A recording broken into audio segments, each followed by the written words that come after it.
अस्सलामु अलैकुम वरहमतुल्लाहि वबरकातुहू।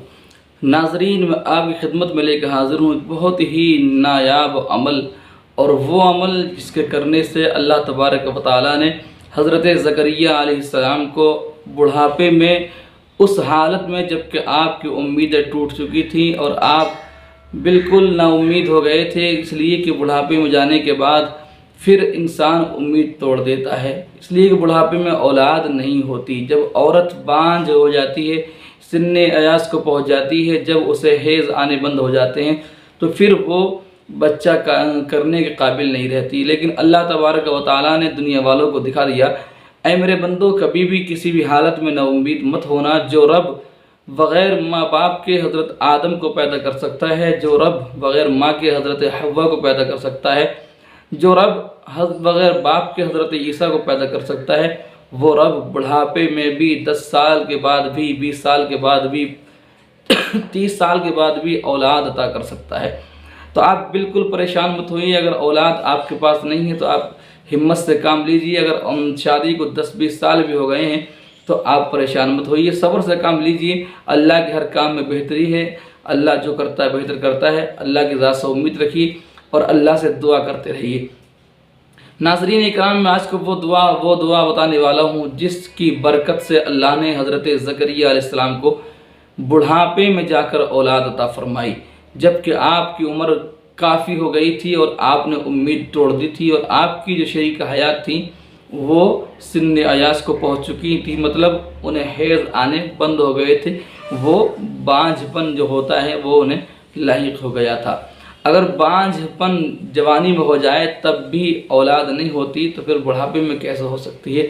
लेकिन कोई भी चीज़ अल्लाह की कुदरत से बाहर नहीं है। अल्लाह जब चाहता है, जैसे चाहता है अता फरमा देता है। बस गुजारिश इतनी है आपसे, आप चैनल पर पहली बार आए हैं तो ज़रूर सब्सक्राइब कर लें ताकि इस तरह की वीडियो आप तक पहुँचती रहें।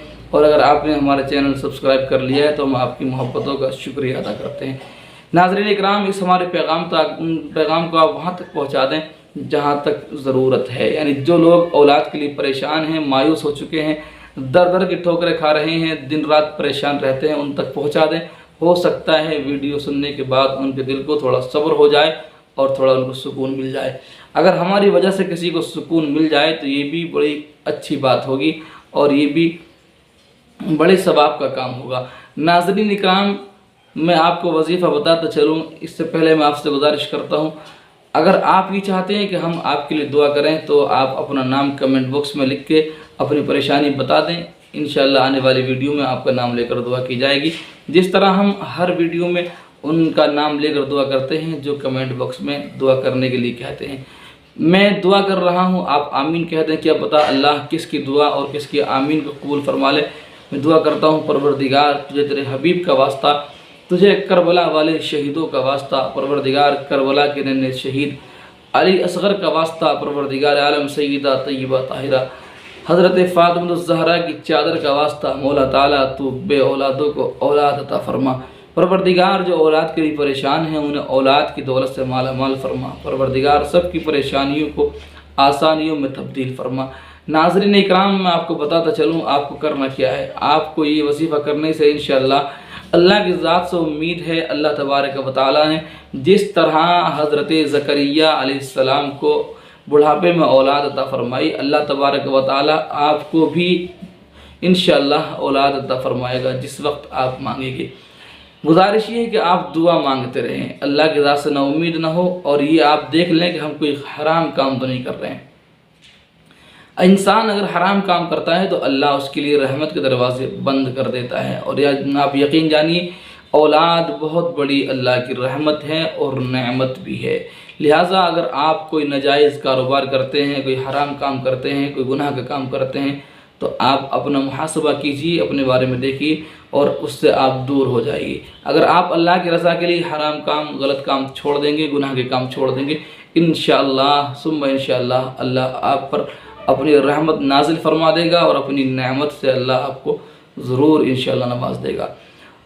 पहली बात तो ये कि आप हराम खाने से बचिए, हराम कारोबार से बचिए और नमाज़ों की पाबंदी कीजिए। नमाज पढ़िए और नमाज पढ़ के अल्लाह से दुआएं मांगिए, इंशाअल्लाह अल्लाह ज़रूर दुआ कबूल फरमाएगा। آپ سنتے چلیے، میں آپ کو بتاتا چلوں حضرت زکریا علیہ السلام کو اولاد کیسے نصیب ہوئی، آپ نے کون سی دعا مانگی تھی، آپ کو کس طرح مانگنی ہے اور کس وقت مانگنی ہے۔ ناظرین اکرام، حضرت زکریا علیہ السلام کو جب سے شادی ہوئی اور جب سے آپ کو اولاد کی تمنا ہوئی، آپ نے دعا مانگنا شروع کی۔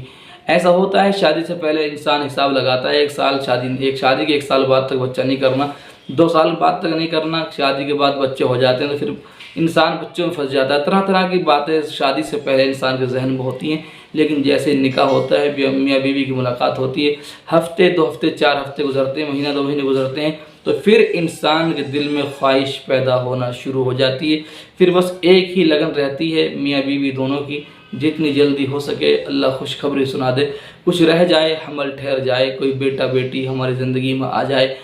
اور اس کی اصل وجہ یہ ہوتی ہے کہ اتنا پریشان میاں بیوی نہیں ہوتے جتنا پریشان یہ اڑوسی پڑوسی کر دیتے ہیں، بات بات پر تانا دیتے ہیں، رشتہ دار الگ باتیں بناتے ہیں، دوست و احباب الگ باتیں بناتے ہیں۔ میں گزارش کرتا ہوں ان لوگوں سے جو بات بات پر تانا دیتے ہیں، کسی کو تانا مت دیجیے گا، کسی کا دل مت دکھائیے گا، کہ ایسا نہ ہو اللہ تبارک و تعالیٰ کا آپ پر عذاب نازل ہو جائے، اللہ آپ سے ناراض ہو جائے اور آپ کو پریشانی میں مبتلا کر دے۔ بس دعا کیجئے گا ان کے لیے جن کے پاس اولاد نہیں ہے کہ اللہ انہیں اولاد نصیب فرما دے۔ ناظرین اکرام، آپ عمل سنیے، آپ دعا سنیے جو دعا حضرت زکریا علیہ السلام کرتے تھے۔ آپ کو کرنا کیا ہے، آپ کو یہ اپنی زندگی کا معمول بنا لینا ہے۔ جہاں آپ نے بہت سارے پیسے برباد کر دیے، بہت سارا وقت برباد کر دیا، آپ اپنی زندگی کا معمول بنا لیں، آپ نماز پڑھنا شروع کر دیں۔ اگر یہ پیغام میری بہن سن رہی ہے، کوئی جو اولاد کے لیے پریشان ہے، تو وہ اگر نماز نہیں پڑھتی ہیں تو نماز پڑھنا شروع کر دیں۔ کوئی بھائی سن رہے ہیں تو وہ بھی نماز پڑھنا شروع کر دیں، اور ہر نماز کے بعد آپ کو وہ آیت پڑھنی ہے جو حضرت زکریا علیہ السلام پڑھتے تھے۔ کیوں پڑھتے تھے؟ کہ آپ کے اولاد نہیں تھی، آپ بوڑھے ہو گئے تھے، آپ کی بیوی بھی، آپ کی شریک حیات بھی بوڑھی ہو گئی تھی، اتنی بوڑھی ہو گئی تھی کہ آپ بانجھ ہو گئی تھی، مطلب آپ کا حیض آنے بند ہو گئے تھے، آپ سن ایاس کو پہنچ گئی تھی، بالکل نا امید ہو گئے تھے، لیکن پھر بھی اللہ کی ذات سے امید نہیں چھوڑی تھی۔ دنیا کے اعتبار سے یہ بات بالکل صاف ہو گئی تھی کہ وہ اولاد نہیں ہوگی، لیکن اللہ تبارک و تعالیٰ کی ذات سے امید تھی۔ آپ دعا مانگ رہے تھے، جوانی سے دعا مانگ رہے تھے، اور مانگتے مانگتے بڑھاپا آ گیا تھا۔ دیکھیے اللہ بہتر جانتا ہے کب آپ کی دعا قبول فرمانا ہے اور کون سا وقت آپ کے لیے زیادہ بہتر رہے گا۔ اور یاد رکھیے جب اللہ دیر سے دیتا ہے تو پھر اس میں اور بھی زیادہ خوشیاں ہوتی ہیں۔ اللہ تبارک و تعالیٰ اور بھی اس میں کوئی نہ کوئی اچھائی پیدا کرتا ہے جو دل کو ٹھنڈا کر دیتا ہے۔ اگر آپ کے پاس ابھی تک اولاد نہیں ہے تو آپ امید رکھیے، اور انشاءاللہ اللہ ایسی اولاد عطا فرمائے گا آپ کو کہ آپ کا دل خوش ہو جائے گا، دیکھنے میں بھی خوبصورت ہوگا اور عادت و اخلاق بھی انشاءاللہ اچھے ہوں گے۔ تو آپ کو کرنا کیا ہے ناظرین، آپ کو کرنا یہ ہے جو حضرت زکریا علیہ السلام کرتے تھے۔